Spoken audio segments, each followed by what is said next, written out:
விடியல் சொந்தங்கள் அனைவருக்கும் அன்பான வணக்கம்.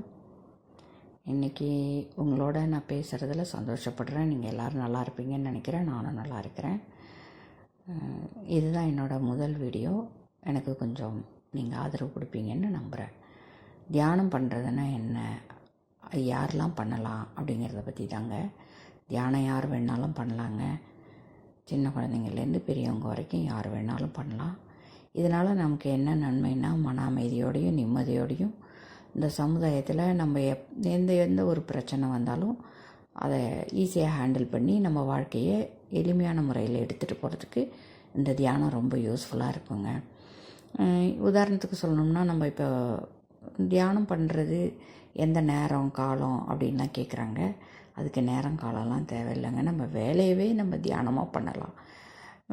ஒரு சின்ன வேலையை ஒரு செயலை ஆரம்பிக்க போகிறதுக்கு முன்னாடி ஒருத்தர்கிட்ட நம்ம ஒரு பிஸ்னஸ் விஷயமாக பேசுகிறோம், இல்லை குடும்பம் சொத்து சுகம் வாங்கிறது, நகை நட்டு வாங்க போகிறது முன்னாடி நம்ம மனசை அமைதிப்படுத்திக்கிறது தாங்க. டோட்டலாக மனசை அமைதிப்படுத்திக்கிறது தான். மனசை அமைதி நிலைக்கு கொண்டு வந்துட்டு நம்ம ஒரு வேலையை செய்யும்போது அது சக்ஸஸ்ஃபுல்லாக அமையும் அப்படிங்கிறதுக்காக தான் தியானம் இருக்கிறது. தியானம் இப்போ நம்ம வீட்டில் இருக்கோம்னு வச்சுக்கோங்க, மனசை அலைப்பாஞ்சிக்கிட்டே இருக்கும். நம்ம இருக்கிறோம் அப்படின்னா நம்ம வீட்டு உள்ளே தான் இருக்கிறோம்.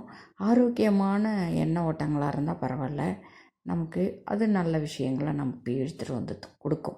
பிரபஞ்சத்துக்கிட்டேருந்து போய் இழுத்துட்டு வரும்.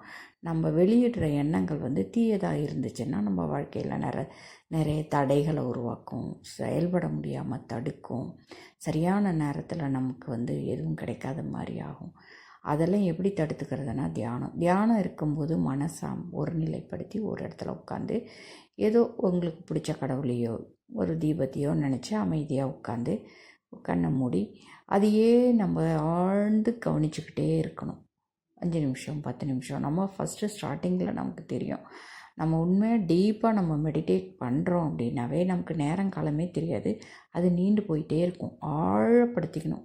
எண்ணங்கள்லாம் வரும், வர வர வந்துக்கிட்டு அது போய்கிட்டே இருக்கும். ஒரு காலகட்டத்தில் நீங்கள் நினைக்கணும், நான் தியானம் பண்ணுறேன், நான் சக்ஸஸ்ஃபுல்லாக தியானம் பண்ணுறேன்னு நினச்சிக்கிட்டு இருக்கும்போதே தியானம் ஆழ்நிலைக்கு போயிடும்.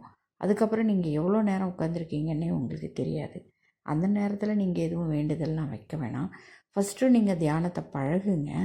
5 நிமிஷம் 10 நிமிஷம் 15 நிமிஷம்னு வயசு எத்தனையோ அவ்வளோ நேரம் தியானம் இருக்க சொல்கிறாங்க. இப்போ எனக்கு 25 வயசு ஆகுதுன்னா 25 நிமிஷம், 50 வயசு ஆகுதுன்னா 50 நிமிஷம் அப்படின்னு சொல்கிறாங்க. ஃபஸ்ட்டு ஸ்டார்டிங்கில் 5-10 நிமிஷத்தில் ஆரம்பிச்சிங்கன்னா அது போக போக போயிட்டே இருக்கும்.